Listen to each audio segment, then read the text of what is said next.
সুপ্রিয় শিক্ষার্থীবৃন্দ, পরম করুণাময় ঈশ্বরের কৃপায় তোমরা সবাই সুস্থ আছো, সুন্দর আছো।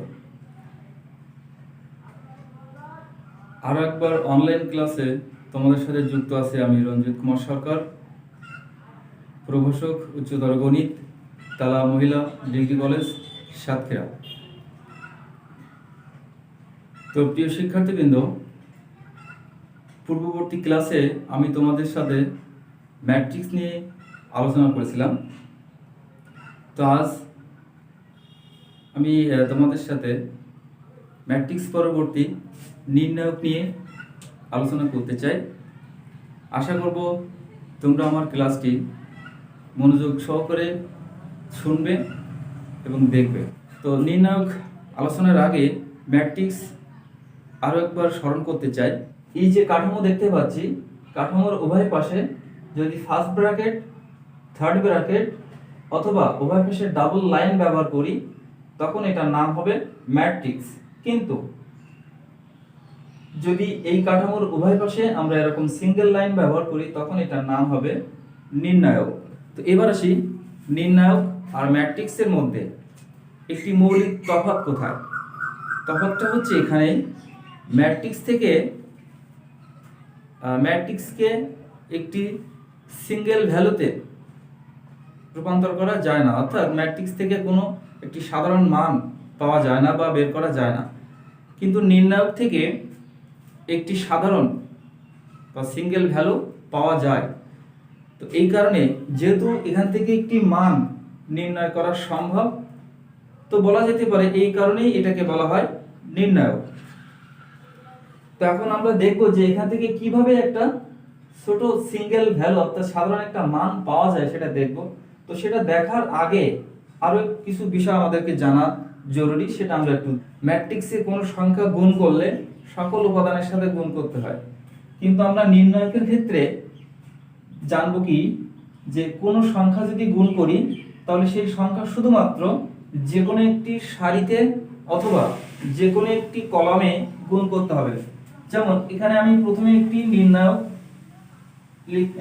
তৈরি করলাম।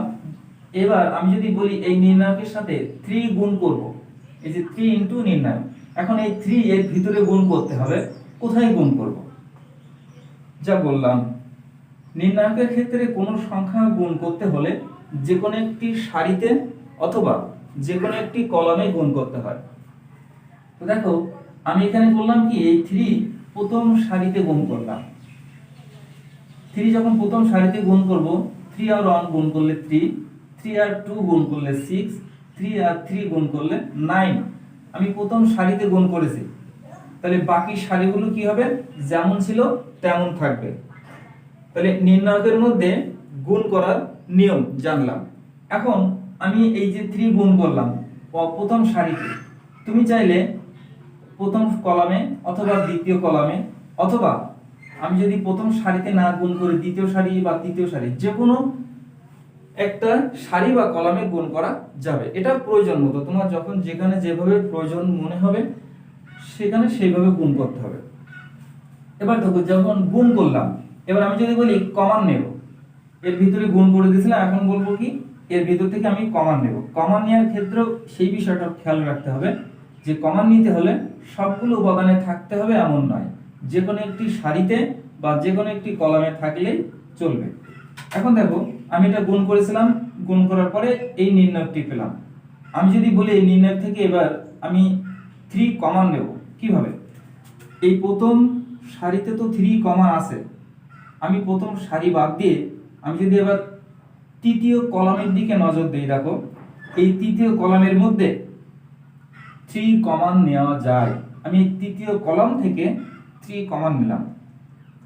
তৃতীয় কলাম থেকে যখন কমান নেব বাকি কলামগুলো যেমন ছিল তেমনই থাকবে। দেখো এবার যখন আমি তৃতীয় কলাম থেকে কমান নিয়েছি তখন তৃতীয় কলামের পরিবর্তন হয়ে যাচ্ছে। আর কমান নেওয়া মানেই ভাগ করা, আমরা এটা জানি।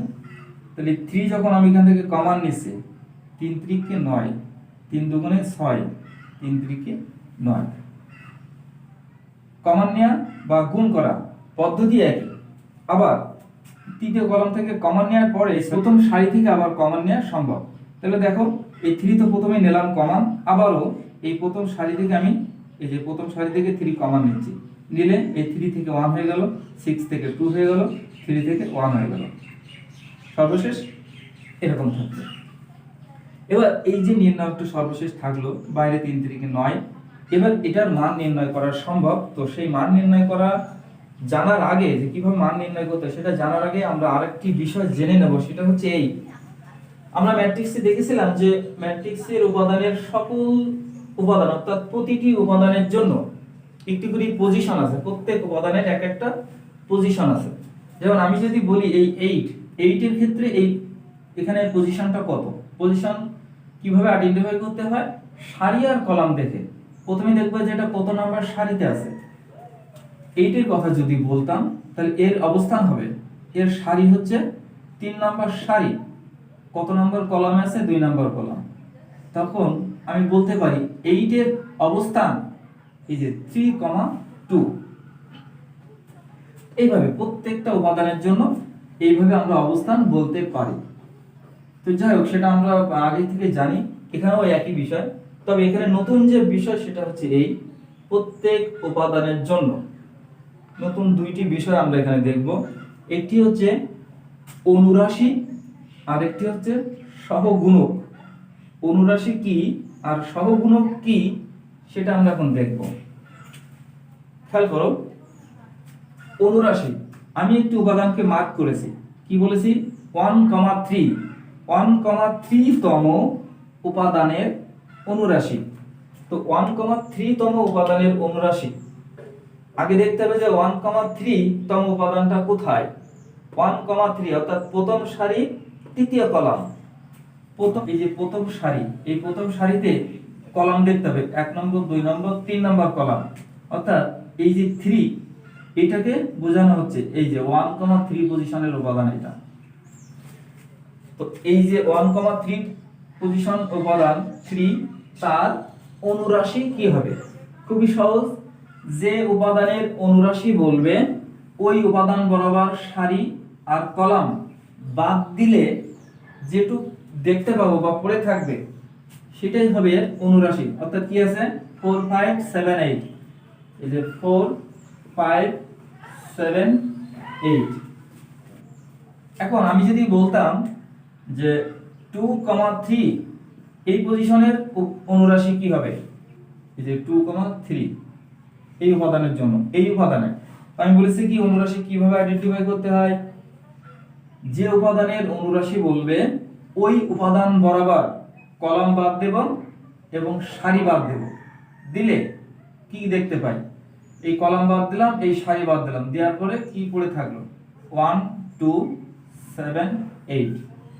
এইভাবে প্রত্যেকটা উপাদানের জন্য আমরা অনুরাশি লিখতে পারি। তো গেল, এবার অনুরাশির পরে আমরা এবার দেখবো যে সহগুণক কি। অনুরাশিতে কোনো চিহ্নের ব্যাপার নেই, কিন্তু সহগুণকে একটি চিহ্ন অবশ্যই ভ্যারি করবে। সেটা কি, কিভাবে সেই চিহ্নটা আসে আমরা একটু দেখব।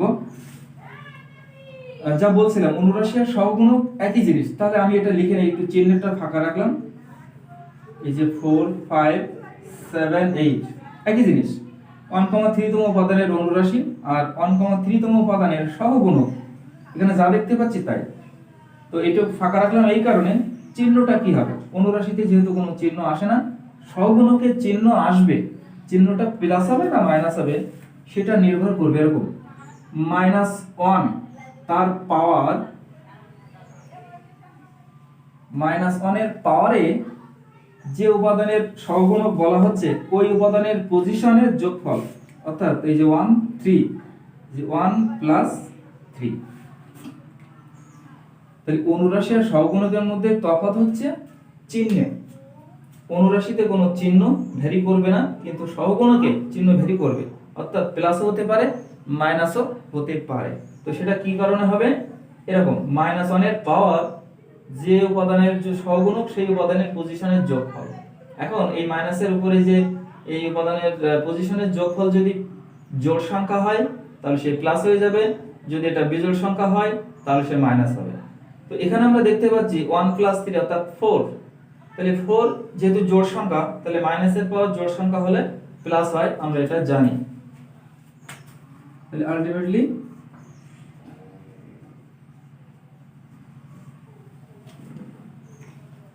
ওয়ান কমা থ্রিতম উপাদানের অনুরাশি যা ছিল সহগুণ তাই। দেখো 1 2 3 4 5 6 7 8 9। তো এরকম 3 ক্রমের নির্ণায়ক থাকলে তার মান বের করার জন্য তোমাকে প্রথমে যে কোনো একটি সারি বা কলামকে সিলেক্ট করতে হবে। কেননা মান বের করার নিয়ম হচ্ছে যে কোনো একটা সারি বরাবর বা যে কোনো একটি কলাম বরাবর বিস্তার করা। বিস্তার করার পদ্ধতিটা কি সেটা আমরা দেখব এখনই। তো আমরা সবসময় মানে ভুল এড়ানোর জন্য এই প্রথম সারিটাকে বিবেচনা করব। মান নির্ণয়ের জন্য সর্বদা প্রথম সারিটাকে বিবেচনা করব। তাহলে প্রথম সারি বরাবর যদি এটাকে বিস্তার করা হয়, কিভাবে বিস্তার করতে হয় দেখো। প্রথম সারির উপাদান কি 1 2 আর 3। প্রথম এই 1 এর জন্য বিস্তারের নিয়মটা হচ্ছে এই 1 এর জন্য 1 ইনটু ওই 1 এর অনুরাশি লিখব। তাহলে 1 বরাবর সারি তো বাদ যাবে, কলাম বাদ যাবে। তাহলে থাকবে 5 6 8 9। এবার চিহ্নটার ক্ষেত্রে দেখো প্লাস মাইনাস প্লাস। তাহলে দ্বিতীয়টা মাইনাস, এই যে -2।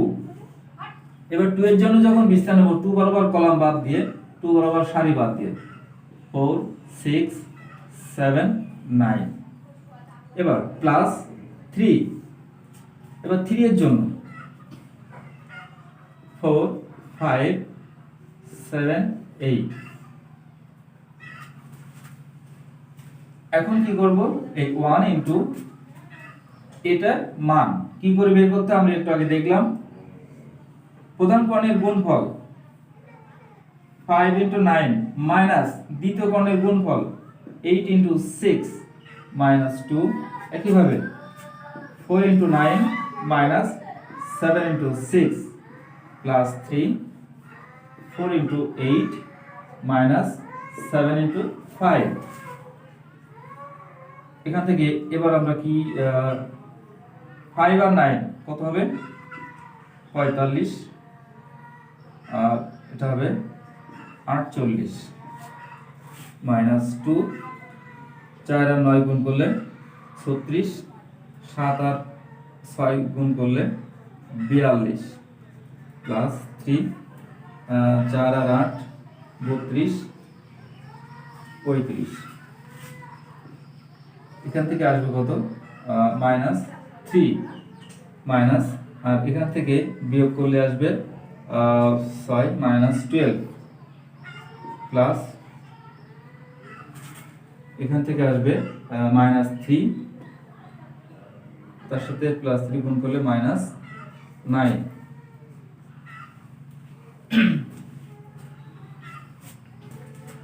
এবার এগুলো সবগুলো যেহেতু মাইনাস চিহ্ন হবে মাইনাস, তাহলে কত হবে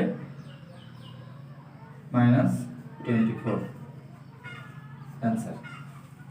তাহলে কি দেখলাম, একটি নির্ণায়কের মান বের করার পদ্ধতি দেখলাম এবং এই নির্ণায়কটার মান বের করলে কি পেলাম -24।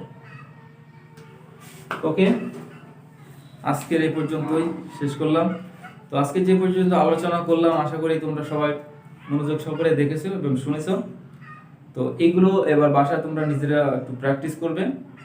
তো ওকে, থ্যাংক ইউ, সবাই ভালো থাকো।